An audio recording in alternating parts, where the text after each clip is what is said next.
delimitar esse tema, essa abordagem. E eu queria lembrar inicialmente, então, o Buda Amitabha corresponde à sabedoria discriminativa. Então, essa abordagem correspondente à psicologia budista, ela vem de um discriminativo, de uma análise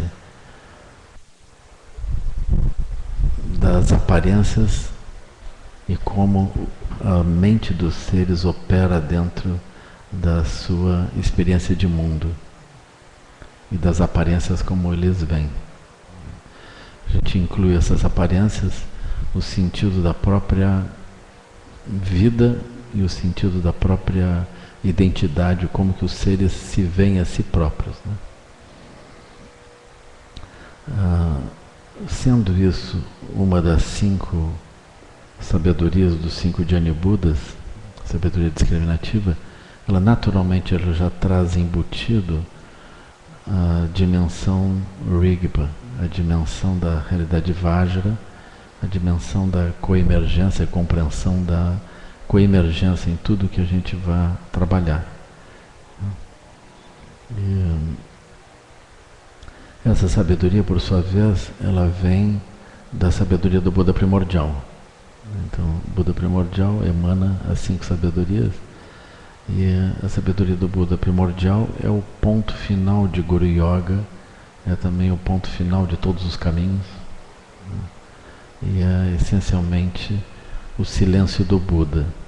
Quando nós falamos sobre o Buda Sakyamuni, sobre a iluminação do Buda Sakyamuni, a iluminação dele corresponde a ele sentar nesse silêncio, nesse lugar que Dudjom Rinpoche menciona como Vajrasana, o assento Vajra, o lugar onde todos os Budas atingem a iluminação. Então esse é o lugar onde nós encontramos o Buda primordial. Essa é a experiência do Buda primordial. O sentar sobre o assento Vajra é a experiência do Buda primordial. Então, do Buda primordial surge a sabedoria discriminativa. A sabedoria discriminativa é essencialmente o que também pode ser falado como a sabedoria primordial, que é um aspecto extraordinário que corresponde à compreensão do mundo desde uma dimensão não construída, ou seja, sem preconceitos, sem predisposições preliminares. É um olhar o mundo com os olhos livres, sem jogar nenhum jogo, e assim a realidade se revela como tal. Isso é a sabedoria primordial. A sabedoria primordial essencialmente é a sabedoria discriminativa. Essa sabedoria primordial, ela permite ver como que as coisas elas se criam, como que a mente opera nesse nível de criação da realidade. Nós estamos acostumados a trabalhar a dimensão causal, ou seja, nós olhamos como que as coisas se relacionam. Depois de criadas, a gente nem vê a criação, a gente só vê a relação entre as coisas, que é a sabedoria comum, nossa. Aí a sabedoria discriminativa, ela vê a gênese. Um exemplo disso seria um jogo, como o jogo de xadrez. A inteligência comum é jogar o jogo. Aí a sabedoria discriminativa, ela vê como que cada peça, ela vê o aspecto extraordinário de que uma torre virou uma torre, um bispo virou um bispo, e cada coisa virou uma coisa, e que a regra do jogo apareceu e que o tabuleiro apareceu, onde não havia nem tabuleiro, nem regra de jogo, nem peça, não havia nada. Aí alguém inventa aquilo tudo. Então existe uma inteligência que produz essa realidade, existe uma inteligência adicional que vai jogar o jogo segundo as regras. De modo geral, nós jogamos os jogos segundo as regras, a gente se limita a isso. Então a sabedoria primordial desmonta o jogo, desmonta o cavalo, desmonta o bispo e vai desmontando aquilo tudo até um ponto onde não foi feita nenhuma construção mais, né? Temos um ponto original, nós trabalhamos nessa centelha, nesse aspecto extraordinário de localizar o início do início das coisas, né? Só que esse início do início das coisas não é o início das coisas externas, é também uma dimensão silenciosa interna, onde o mundo interno e o mundo externo eles se fundem completamente, né? É a origem onde eles se fundem completamente. Então essa é a experiência do Buda, essa é a experiência da iluminação do Buda também, a experiência da sabedoria primordial do Buda primordial. Todos os Budas portam essa sabedoria essencialmente, né? Então quando nós vamos trabalhar o tema da psicologia budista, a gente tem que lembrar isso. Ela não é uma psicologia causal, é uma psicologia especialmente não causal, onde nós vamos localizar essas dimensões todas, né? Então a linguagem, ela é uma linguagem complexa, porque ela vai precisar acessar regiões que não estão operando propriamente de um modo comum. Nós estamos olhando outras formas de operar a mente, incluído aí dentro, né? Então, aqui eu estou mencionando apenas a origem desses ensinamentos, né? Psicologia é isso. Psicologia budista é essa dimensão, né? Por outro lado, existe uma diferença em relação à própria filosofia, uma pequena diferença em relação à filosofia budista e uma diferença um pouco maior com relação à própria realização dos ensinamentos, né? Então a psicologia budista ela não vai tratar diretamente, na forma como eu estou imaginando oferecer isso, não vai tratar diretamente das práticas, mas ela está tratando ao nível de compreensão de como que a mente das pessoas opera e como que essa mente pode se liberar de obstáculos e galgar outras formas de operação. Então a gente vai fazer uma abordagem cognitiva de um tema que ultrapassa a própria cognição, mas essa é a nossa abordagem. Nós estamos dentro do tema da sabedoria discriminativa, é isso. Então a gente tem que falar sobre isso, né? Assim. Naturalmente esse tema ele complementa outras abordagens, né? Ele está dentro de um conjunto de sabedorias que são as 5 sabedorias dos 5 Dhyani Budas, cada uma com uma abordagem específica. Então as 5 se complementam. Se aqui nós vamos falar discriminativamente sobre as coisas, na sabedoria de Dharmata, por exemplo, nós vamos silenciar. É uma das 5 sabedorias. Então, a base para nós podermos falar é justamente o silêncio. É Dharmata, a compreensão da natureza Vajra das coisas, né? É assim. Por outro lado, quando a gente pensar em ação no mundo, o ponto principal é a sabedoria da causalidade, o Buda Amoghasiddhi, ou seja, como que a gente se relaciona com o mundo para tudo andar melhor. Quando nós pensamos em como compreender o funcionamento geral das coisas, não apenas o nosso mundo, a gente vai precisar da sabedoria do espelho para compreender como que as pessoas entendem seus mundos. E quando nós quisermos gerar uma linha meritória de ação que beneficie os seres e melhore o ambiente, nós vamos falar sobre a sabedoria da igualdade. Então essas 5 sabedorias elas trabalham juntas. Nós temos ainda uma 6ª sabedoria, que é a sabedoria do Buda branco, Jasattva, que corresponde à compreensão de como cada aspecto de manifestação interno e externo ele se refere à natureza primordial, como ele está completamente inseparável da natureza primordial.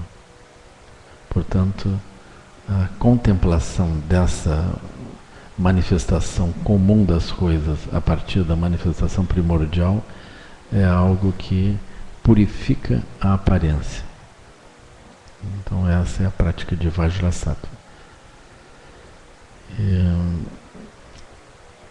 Todas essas práticas, elas são inseparáveis também da prática de Chenrezig.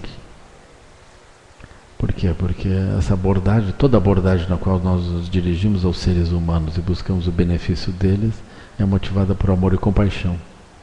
Amor no sentido de reconhecer que todos os seres têm a natureza de Buda, eles têm qualidades extraordinárias.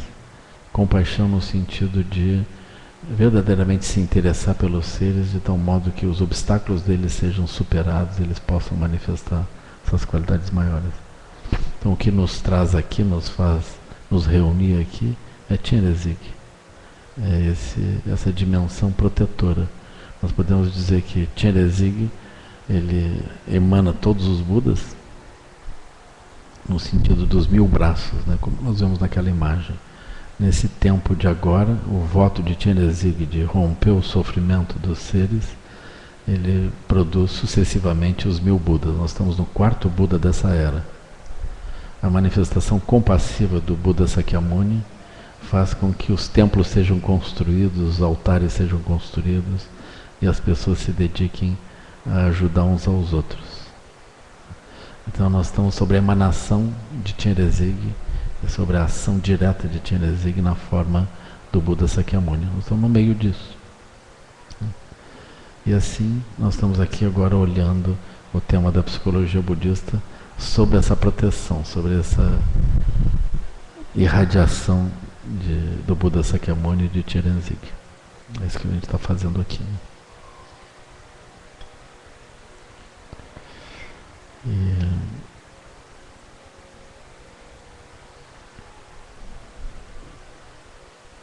Então isso é a origem do ensinamento e o cenário, a circunstância que nos reúne aqui, né?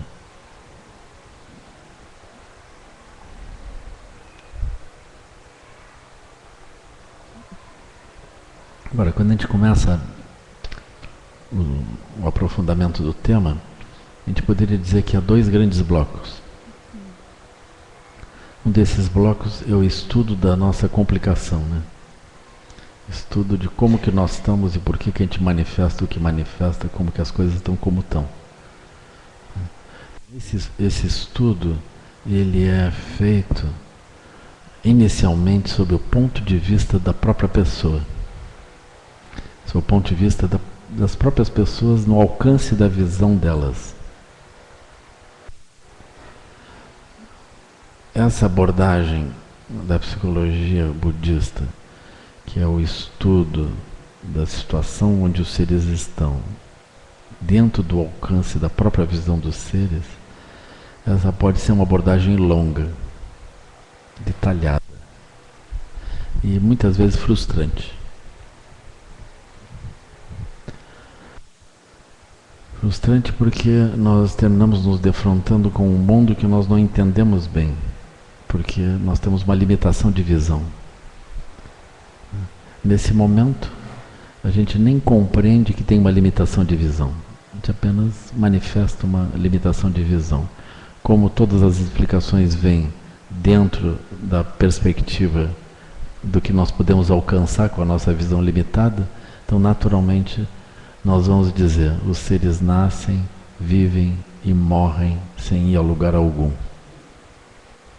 Isso é que os seres comuns, com as suas mentes comuns, podem imaginar. É o que eles podem fazer. Por que nós vamos dizer isso? Isso é importante que se diga porque é verdadeiro. Na visão comum, isso é verdadeiro.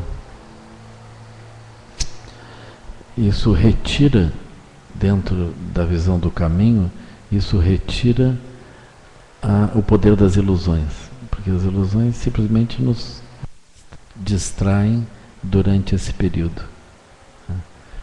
Durante o período da nossa vida. Então a gente precisa de um antídoto para essas distrações. Então a psicologia budista começa analisando isso, analisando esse ponto, né? Por outro lado, esse ponto ele é de grande importância. Quando a gente analisa o comportamento das pessoas, a gente vê os jovens surgindo, e se eles tiveram uma criação positiva, eles têm autoconfiança, eles têm uma capacidade criativa, eles, no início da sua vida adulta, eles têm muita energia. Então, a partir dos 17, 18 anos, 16, 17, 18, 20, 22 anos, 26 anos, estão cheios de energia. Eles acreditam que podem mudar o mundo, eles podem fazer grandes coisas. E eles são capazes realmente de realizar grandes coisas. Num certo momento, eles são, numa imagem que eu vi o Osho mencionando, eles são como um riacho entrando num vasto deserto. Um vasto deserto.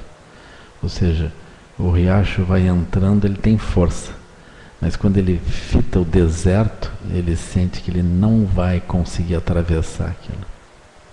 Ele não tem como atravessar aquilo. Então é natural que os jovens, num certo momento, eles tremam um pouco, assim, né? Eles têm uma sensação de que eles não vão conseguir alguma coisa tão ampla e que as coisas são muito difíceis. E a sensação de vitória que eles têm da infância e da adolescência, a sensação que vinha do apoio e do suporte dos outros e da alegria que os outros olham para ele, aquilo lentamente começa a perder força. E eles vão entrando naquilo e vão perdendo energia. Isso é uma visão convencional. Mas vocês podem perceber que isso vai afetar as pessoas em geral. Assim. Nessa etapa, é muito comum as pessoas estreitarem os objetivos e tentarem obter alguma coisa mais limitada, como se fosse então tudo. Por exemplo, então, já que eu não consigo mudar o mundo, pelo menos eu tenho a minha casa, o meu carro, o meu telefone celular, o meu computador, agora o iPad 2 de 4G. E assim, aí eu tenho algumas coisas interessantes. Aí, por que não uma viagem para o exterior? Por que não uma casa na praia? Por que não? Aí uma série de coisas que eu não posso mudar o mundo, mas aquilo, quem sabe, eu obtenho. Né? Aí nós vamos estreitando os nossos objetivos. Né? Aí nós vamos encontrando ciclos. As pessoas no meio disso podem, ainda buscando o brilho das coisas, do seu mundo de infância e de adolescência, elas podem talvez achar muito difícil lutar por casa, carro, etc., formação, etc. Elas podem achar que isso não vale a pena. Aí elas perdem energia. Quando elas perdem energia, elas são patrulhadas pelos referenciais do Sansara. Né? As pessoas criticam elas. As pessoas vão dizer que elas têm algum problema, que eles têm algum problema. Eles precisam fazer outras coisas. Só que, ainda que eles eventualmente entendam isso, eles não têm energia para fazer. Aí nós vamos encontrar uma série de obstáculos. As pessoas, como pregos que tentam entrar em rochas ou em concreto, eles se entortam. As pessoas vão se entortando. E, por outro lado, o mundo vai batendo, vai entortando.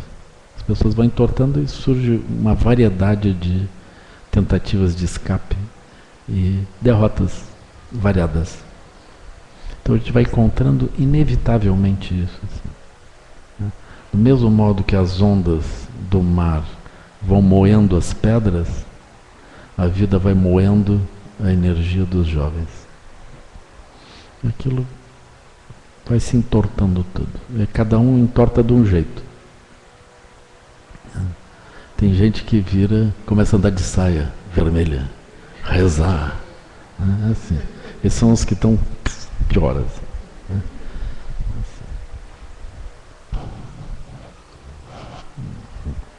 E tem gente que se veste de preto, outros de branco, outros de vermelho, outros de laranja. Raspa a cabeça, não raspa a cabeça, deixa o rabo de cavalo. Né? Usa uma pasta preta, óculos escuros, chapéu, sem chapéu, com celular, sem celular. Cada um encontra uma saída. Assim, né? Mas é parecido com a pessoa buscar um quarto seguro, um ambiente seguro, uma cama fofa dentro de um barco que está afundando. Ou seja, mesmo... Vocês viram que eu estou hoje otimista, né?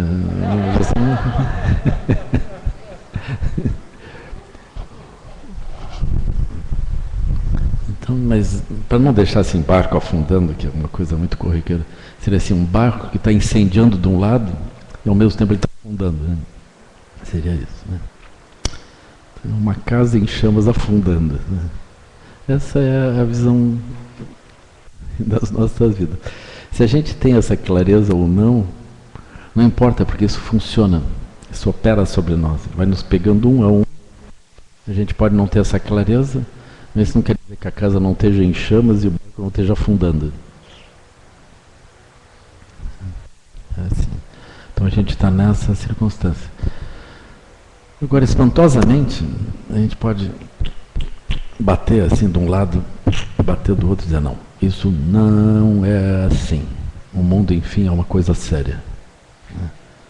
Aqui o mundo tem propósitos, horários, dias da semana, metas, objetivos a serem atingidos, planejamento financeiro, formação, se eu fizer as formações necessárias, captar os recursos necessários, fizer um planejamento adequado, reunir a equipe hábil, eu chego lá, com certeza, né? É muito interessante isso. Aí nós olhamos agora, esses dias, né, vocês estão vendo as explosões solares, né? Eu acho maravilhoso isso, né?